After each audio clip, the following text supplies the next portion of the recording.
episode 83 of Board Game Blitz, a proud member of the Dice Tower Network, and a podcast about all things board games that you can listen to in less time than it takes to properly explain why you love board games to someone who doesn't play games. Board Game Blitz is sponsored by Grey Fox Games. This week, we're talking about why we love gaming. First, we discuss a couple games we've played recently, like 1862 and the Castles of Burgundy. Then, we talk about the simple and not so simple reasons that we play games. And now, here are your hosts, Ambie and Crystal. We have some announcements to make. Firstly, if you're listening to this when it releases or during the week of it releasing, we will be at Dice Tower Con. Hooray! We are at Dice Tower Con, I guess. We're there! We're here! I mean, that's technically in the future right now, but we're here! Yay! Florida! Oh man, it's so humid! I can't stand it! Yes, but we'll be playing games, so if you're at Dice Tower Con, then you should come say hi to us and play games with us. Yes, please! Do that. One other announcement. So we've been doing this podcast for more than 3 years, and I realized not too long ago that we were not on Spotify or iHeartRadio, which at some point in the past were not accessible to everybody. Like, podcasts couldn't just submit to those platforms willy-nilly, and so we didn't do that because we couldn't, and then I don't know when it happened that you could. That was probably forever ago. But we are now officially on Spotify and iHeartRadio's podcast sections. iHeartRadio, surprisingly, we're like the 15th podcast listed when you search for our name exactly. I am not sure how that works. But I suppose if you're listening to this, you're already getting our feed from elsewhere. But if you did discover us through Spotify or iHeartRadio, welcome! Because, yeah, we're there now. We're in all the places. And if you know of another podcast provider that we should be submitting our show to, let us know, because we'd be happy to do that. Mm-hmm. Also, happy Independence Day for those of you who live in the United States, because the day this episode releases, it's Independence Day. Happy 4th of July, everyone. Oh, yeah. Yay. Recently, I played 1862, Railway Mania in the Eastern Counties, which is... Railway Mania?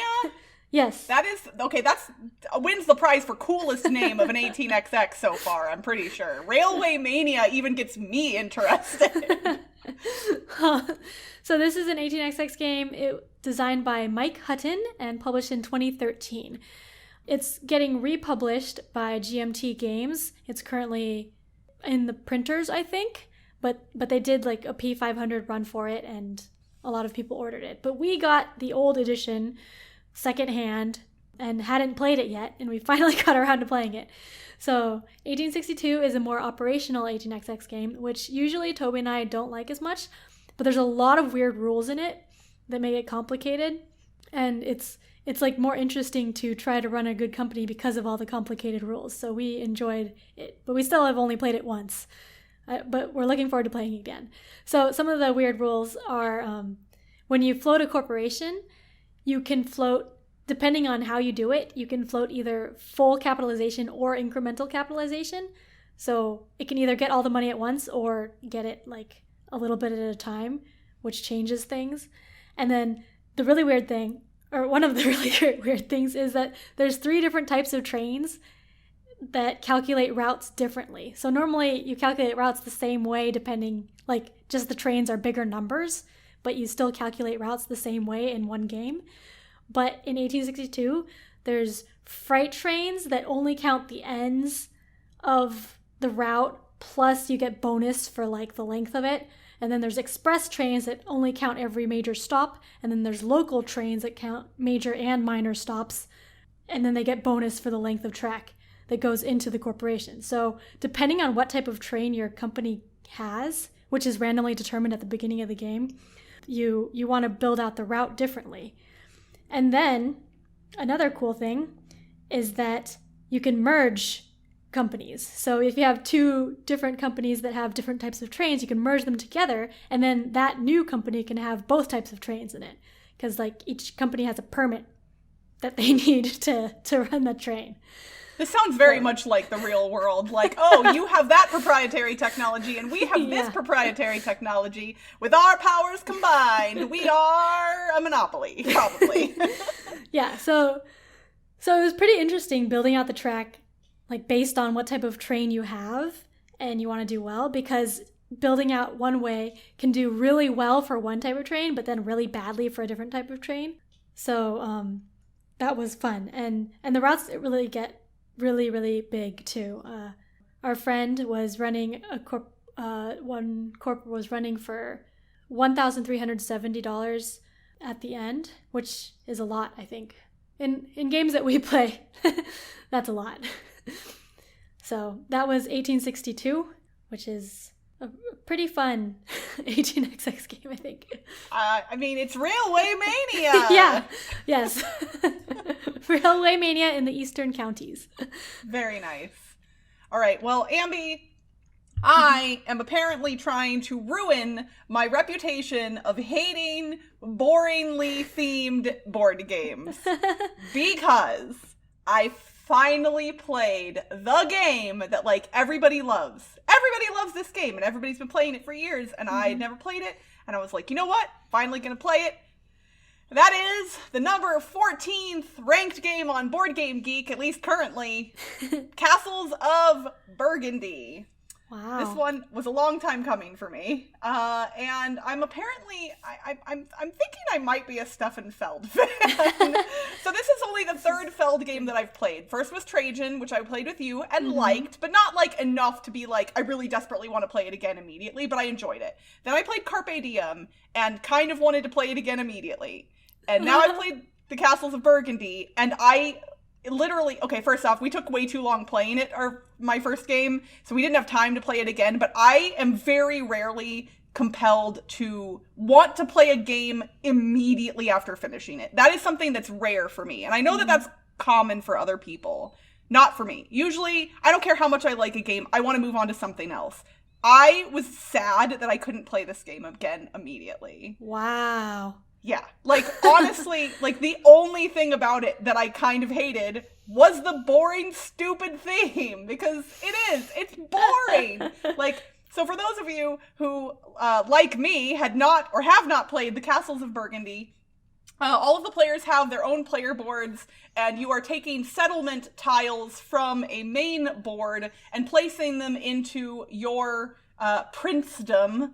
And those tiles will contain things like different types of buildings, or mines, or castles, and they all give you different types of scoring mechanisms, or abilities, or lots of different things. And the way you place them onto your board, and the way you acquire them is through a pair of dice that you roll every turn. Those 2 dice will give you 2 actions, and those will allow you to pick up tiles, place tiles, and do a lot of various other things. So while there are dice in this game that cause some degree of randomness, there's also ways to, like, change the value of your dice so it doesn't feel super random at any given point. There were times when, like, you would roll 2 6s and you really wanted, like, a 3, and you're like, oh, it's really hard to turn a 6 into a 3, but it is possible. So, I mean, it's boring. It should be boring. It should, because, like, you're just placing tiles and getting goods and getting points, and I really liked it. I don't know why. It's like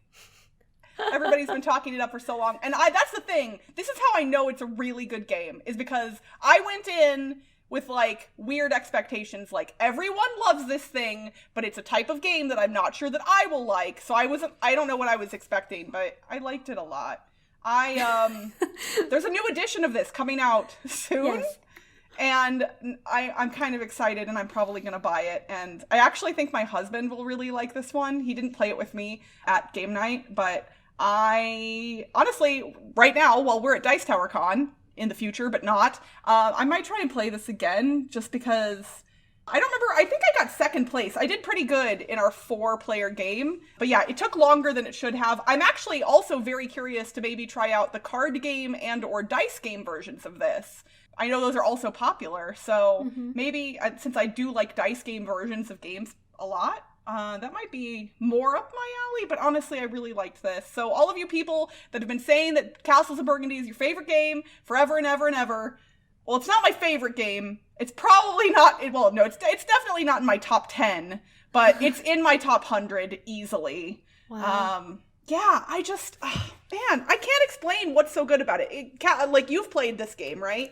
I've played it once. I've also played the dice game once, and I actually really enjoyed the dice game. It's like one of the few dice games where I might like it more than the base game. I'm not sure, but okay. But yeah, so you should try the dice game, I think. Okay. Yeah, no, I mean, because I love dice. I might talk about this in a future episode, but I recently got to try Sushi Roll, the dice version of Sushi Go. And it's funny because mechanically it's very similar to regular Sushi Go. And I own Sushi Go Party already. I own both of those. And now I'm kind of like, I want to buy Sushi Roll. And like, I don't need all of those games. Yeah. What a mess I am. Needless to say, if a thematic gamer like me likes Castles of Burgundy, I would say most hobby board gamers would like Castles of Burgundy, which is not news to most of you. But in case it is, there it is, everybody. I'm ruining my reputation. Somebody get Stefan Feld on the horn and let him know that I like his games, but I could use some more interesting themes. Please and thank you.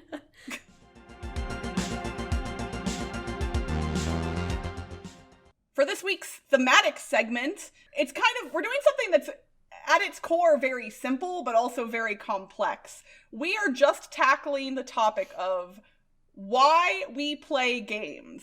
And this seems like it should be pretty obvious. I would imagine for those of you who have been listening for years, you probably have a pretty good idea of how Ambie and I operate in regard to board games, but I thought it might be nice to discuss the actual reasons why we play games, why we love playing games, and also why sometimes we don't like playing games, because that's important to discuss too. Contrary to someone's belief, probably, we do not play board games every day, constantly. Although, now that I've said it out loud, that sounds kind of lovely, but I imagine it would get old. That would get tiring. Yeah. I mean, I do that at conventions, right? Right, that's the thing. Yeah, usually after a convention, I do tend to take, like, not a large break, but at least, like, a few days where I'm like, okay, no board games. And sometimes if my regular game night falls right after a convention, I will show up and say hello and then maybe leave, because I'm like, okay, I've played enough games. Or I'll have something new and exciting from the convention that I'm like, oh, here, you guys have to see this thing. Mm-hmm. So I'll do that. But Ambie, why do you play games? So, simple answer, I play games for fun. But I mean, everyone has different definitions of fun, or like what makes fun for them. But yeah, I like playing games with my friends and having a good time with them. And I found out recently, or I probably knew this, but like I thought about it more recently, that sometimes I don't see my friends very often, and then I get together for a game night, and then I play games with them, and it's really fun just like playing games while also catching up with your friends. So like, I guess that's the social part of it, is part of the reason that I like playing board games. I would agree. The social interaction, the time I get to spend with friends is definitely a big part of it for me as well. And then you were talking about after conventions not wanting to play board games. So sometimes during conventions, like recently I was thinking that maybe I didn't like board games anymore because I was getting nervous going to a convention and kind of fatigued, because I was like, oh, I don't know. I don't want to play a really hard to learn game and with a bunch of strangers and stuff. So like I felt like I didn't want to play board games. And then I was thinking maybe I don't like board games anymore. But then I've had those moments. That's the only reason I'm laughing right now is because I feel you. I know. I mean, but it also sounds kind of absurd, like making that conclusion. But then I was playing some games that like we played some games that we already knew how to play, and then with people that we knew, and then like after the convention, like I still wanted to play more games. Like, oh, let's have a game day. Let's play more. So then I realized, oh, I don't dislike board games. I imagine for you, it's probably similar to me. You and I have both had kind of some busy stuff going on in our lives. And I find for me personally, like I'm a very busy person most of the time. But when I'm really busy, like having something every single night of the week kind of busy, that's when I find I struggle to want to play board games. And it has nothing to do with the games themselves. It, I think for me, is more mental fatigue than anything else. Like, and I have those exact moments where I'll get to board game night and I'll just have that thought in my head, like, I do not want to learn something right now. I don't want to teach something right now. I just want to sit down and play a game. And that's often difficult because we have new people coming into the group, and I am one of the few people that brings games and shows up early. So I am usually teaching games, which I truly don't mind doing, but there are nights where I'm just like, I'm not in the mood. Yeah, and like, the same that thing with me, like we would play games on weekends, and I'm no longer working right now, but I was fully employed and would get home like at 7:30 or something. So we wouldn't have time to play games during weekdays. And so we would only be able to play games on weekends. So basically weekdays I would be busy with work, and then weekends we would be planning games. And so we would never have any free time, basically. So I would get really stressed out, like, oh, we have to do more games. And but now I'm taking a break from work, so I've been able to play games on weeknights because I was like the limiting factor there. And it's a lot nicer. I imagine that is the case. What is this whole having to work for a living thing? Like, that's a sham. I say we form a board game commune, like somewhere nice where the weather is, kind of lovely, not too much humidity because board games, and we all, I don't know, farm our own food and live off the grid. I say this knowing that I'm not a type of person that could live off the grid very easily. But me neither. Yeah, definitely. Yeah, when I'm busy at work or with other stuff, it's harder to want to play games. But I still always enjoy it when I do, which is like important to note that, like, sometimes I'm kind of like, oh, maybe I should skip game night tonight, and then I'm like, no, like, I'm the host of the event, I should be there, like, whatever, and I'll go, and I always enjoy myself every single time without fail. Yeah, that happens with me too. Like, sometimes I dread learning a new game or playing an 18xx game because it's like a big investment, and then I'm worried I'll get all stressed. But then while I'm playing and after I play it was a lot of fun. So I don't know, like the lead up to it is not always as exciting as playing. Yeah, that's true. So another reason that I play games, in addition to fun, which you already mentioned, and social interaction, which I think are probably my two biggest ones for sure, but I think I also play games for the mental stimulation aspect or the challenge. And that's not to say that I always need to win. I am not I like winning, I enjoy winning, but I think I've gotten to a point in my life where I am a fairly gracious loser. There are times where I think I'm going to win and then I don't, and it kind of bums me out in the moment. And it's not like, it's weird. It's not that I'm sad about losing. I think I'm sad that I predicted my outcome wrong. Does that make sense? Like, yeah. If I know I'm going to lose and then I lose, it's like, okay, whatever. But if I really thought I had the win locked up and then someone beats me by 1 point, I'm just like, it's frustrating. But yeah, like, I think mental stimulation is a big thing. I should have done some research before we recorded this, but I am very curious to know how board games can kind of help with brain health. Not just in people our age, but in people who are older.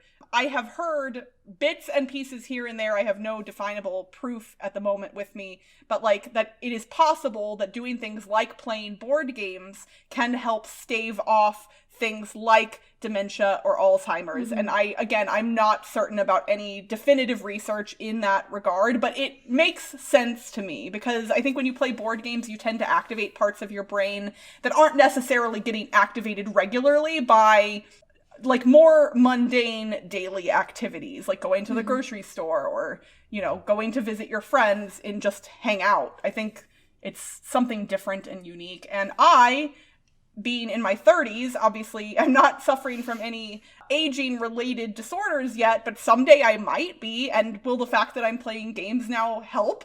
I don't know, but it feels like that could just be a nice added benefit. Yeah, I think I've heard that too, that and like puzzle things help, but yeah, I also am similar to you. I like the challenge of it, And I'm also similar in like, I'm getting better at being a gracious loser, but like, yeah, when I'm expecting to do better, that's when I'm disappointed. But yeah, I like the challenge of playing games, and then you don't always want to win anyway, because then it's not as challenging. So you want the challenge of playing against people who are also challenging you, I think. So I like that part, playing against other people who are similar game skill levels for that type of game. And then, so like playing against other people and challenging each other is fun. Yeah, definitely. So I apologize, but while you were talking, I did some Googling. And I found a study from 2013. There was a French study called Playing Board Games, Cognitive Decline and Dementia, a French population-based cohort study. So they studied almost 3,700 participants. So not like a huge group, but not a tiny group either. And they were trying to measure the risk of dementia over the course of 20 years. And they found the risk of dementia was 15% lower in board game players than in non-players. 15% is not tiny. Like that's pretty significant, I would say. Yeah. Yeah, 15% lower. Possible beneficial effect of board game playing on the risk of dementia could be mediated by less cognitive decline and less depression in elderly board game players. Obviously, I'm not digging in super deep here. I'm not certain what games these people were playing. You know, it could have been as simple as chess or Battleship or Scrabble, but that's pretty neat. And I would actually like to do some more digging about this. But it's nice to know that I think I heard this fact was actually true, kind of. Yep. Another reason that I play games, which sounds kind of silly when I think about it and say it out loud, is to get me away from my cell phone. So I love my cell phone, truthfully. I love the fact that I have a tiny computer that is filled with information and activities to keep me occupied, and games and social media. I don't hate any of those things. But there are times when I realize, like, oh, I've been on my phone all day, and I kind of just want to put it down. I want to have an excuse to put it down, and I'm bad about doing that. And board games, because I try to generally be polite when I'm playing them, force me to put my phone down. And so I like having the ability to do that. And yes, I know I could put my phone down anytime I want technically, but this gives me a social contract reason to do it. So that's unless I'm taking selfies, of course, which I'm always like, sorry, selfie. Like gotta get that gram, the Instagrammable content. So those are just a few of the reasons why we play games.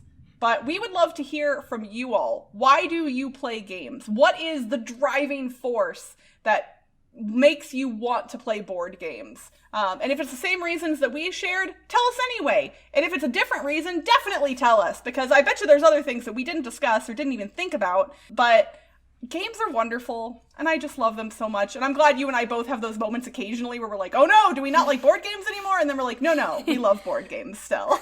Yeah. And we probably will forever. Ambie and I are going to be in some really nice retirement home, or actually a board game commune that we've created. And we're going to be playing games, and we're going to be thinking back, hey, you remember that time we recorded an episode of the podcast and we said that this was going to keep our brains sharp? Well, looky here, we're still sharp. So keep playing games, everybody. And that's it for this week's Board Game Blitz. Visit our website, boardgameblitz.com, for video and blog content, as well as to get links to all our social media pages. This episode was sponsored by Grey Fox Games. It's only a month until Run, Fight, or Die Reloaded will be available, so if you're attending Gen Con in August, make sure to stop by the Grey Fox Games booth to pick up a copy. Grey Fox Games. Quality games cleverly crafted. If you're enjoying the show, you can rate and review us on your podcast provider or consider becoming a patron. For as little as $1 a month, you can unlock access to unedited episodes and our private Slack channel, which lets you chat with us and other Blitzkiddios directly. Head to patreon.com/boardgameblitz to become a patron today. Our theme song was composed by Andrew Morrow. Technical support provided by Toby Mountain. Board Game Blitz is part of the Dice Tower Network. Until next time, we love games, yeah, yeah, yeah. Bye, everyone! Bye!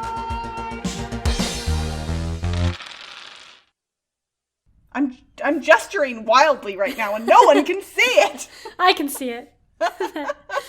Okay. Oh, goodness. It's funny how you were so sad saying you like it. It is. It's because I do not want this trend to continue. This game could exist with a better theme. It really could. And, like, it makes me mad that it doesn't. Like, why do they always have to pick boring themes? Like, this is why I haven't played it, truthfully. Everyone has been saying how good it is for a really long time, but it looks boring.